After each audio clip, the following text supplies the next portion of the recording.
नमस्कार प्यारे बच्चों, आप देख रहे हैं मेरे YouTube चैनल मुनीश मैथ, जिसके अंदर हम करने जा रहे हैं एक्सरसाइज 4.1 सातवीं कक्षा की, जिसके पहले दो प्रश्न हमने पहली वीडियो के अंदर कवर कर लिए थे।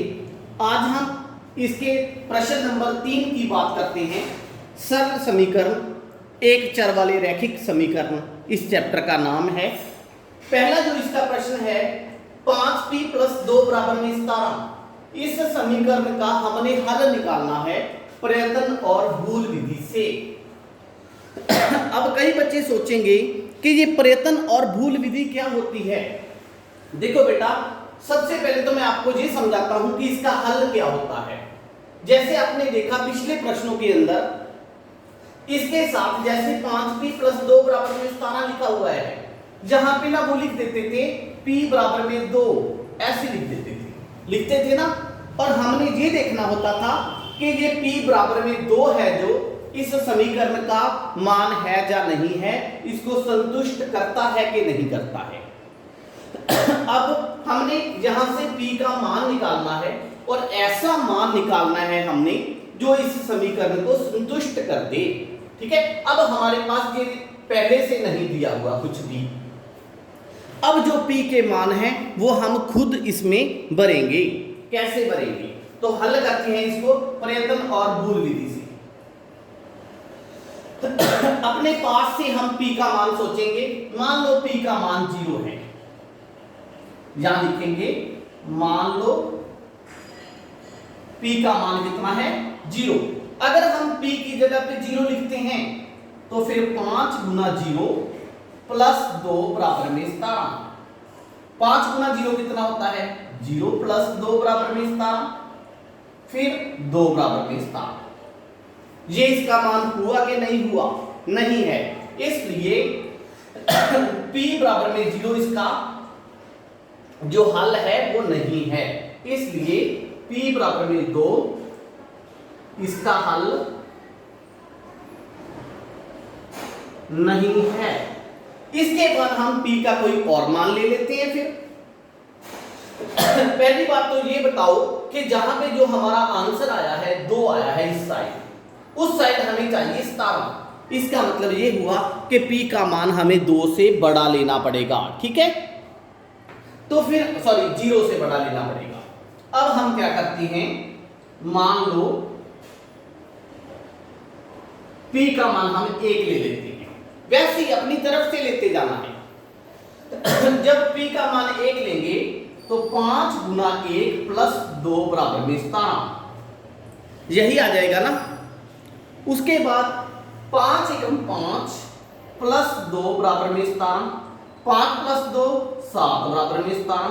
ये भी दोनों बराबर नहीं आए तो हम लिखेंगे p = 1 इस समीकरण का हल नहीं है।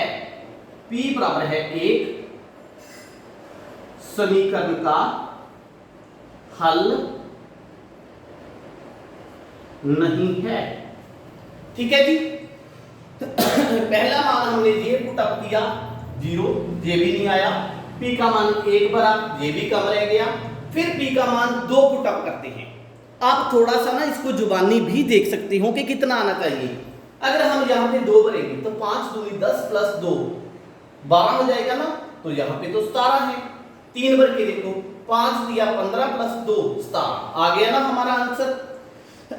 तो फिर हम यहां लिखेंगे मान लो p का मान 3। जरूरी नहीं कि आपने यहां पे काफी सारी वैल्यूज को ही पुट करके दिखाना है। ठीक है, अगर आपको इसका मान पता चल जाता है कि कितना आना चाहिए तो आप 1-2 वैल्यू गलत भर दो। ठीक है, उसके बाद उसकी सही वैल्यू को भर दो। अब p का मान 3 है।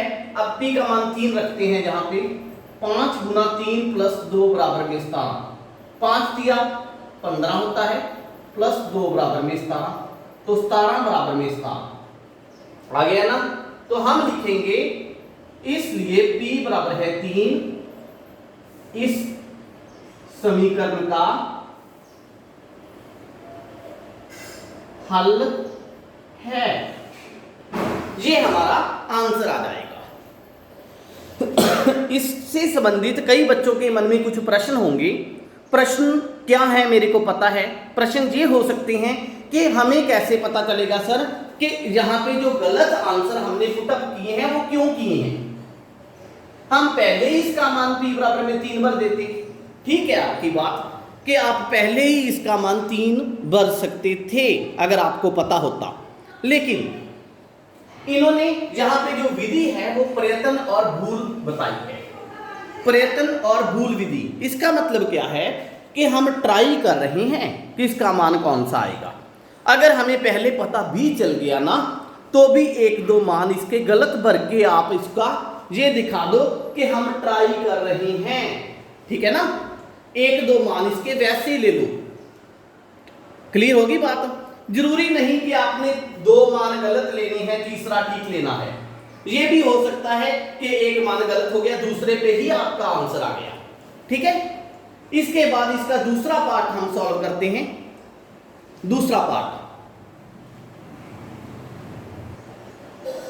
दूसरे पार्ट के अंदर हमें कहा गया है 3m - 14 बराबर है 4। ये हमें रकम दी गई है। ठीक है, तो इसको भी हमने प्रयत्न और भूल विधि से हल करना है। लेकिन यहां पे आपको एक बात बता देना चाहता हूं मैं कि ये प्रश्न प्रयत्न और भूल विधि से हल नहीं हो सकता। क्यों नहीं हो सकता? नहीं सॉरी, हो जाएगा। कैसे? जहां पे 4 था ना, अगर हम इस 14 को इस साइड लेकर आते हैं, ठीक है, 14 को इस साइड लेकर आते हैं तो कितना हो जाएगा? 18 हो जाएगा ना।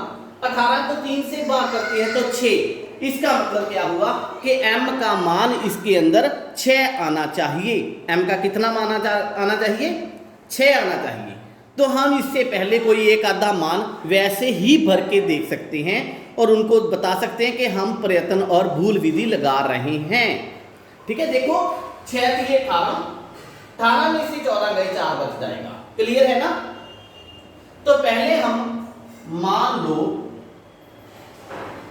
m का मान हम लेते हैं 1, इसलिए 3 गुना 1 - 14 बराबर में 4। तो फिर ये कितना हो जाएगा? 3 - 14 बराबर में 4। 3 में से 14 निकलता नहीं, माइनस करते हैं तो 11 आता है। आगे निशानी बड़े वाली लगा देते हैं, बराबर में 4। इसलिए m बराबर है 1, इसका हल नहीं है। क्लियर। अब हमें पता है कि m का मान जो है वो 6 आएगा। कितना आएगा? 6 आएगा।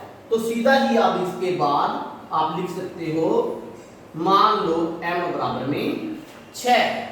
जरूरी नहीं कि पहले आप 1 भरोगे फिर 2 भरोगे, फिर 3, फिर 4, फिर 5, फिर 6 भरोगे। इससे तो क्वेश्चन जो है आपका बहुत बड़ा हो जाएगा बेटा। तो m का मान हमने 6 भर दिया क्योंकि हमें पहले ही पता था।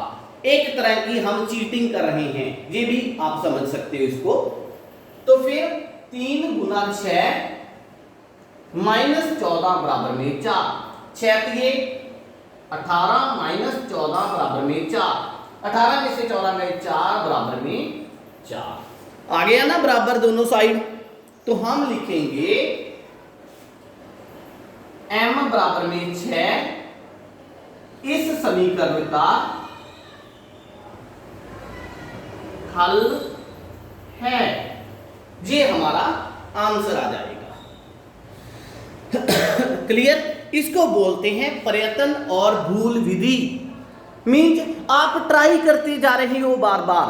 ठीक है, ट्राई हमने m के मान 1 के लिए ट्राई किया, नहीं आया। 6 के लिए ट्राई किया, आ गया बराबर। तो 6 हमारा आंसर आ जाएगा। क्लियर। इसके बाद प्रश्न नंबर 4 की बात करते हैं। बड़ा आसान प्रश्न है, चौथा।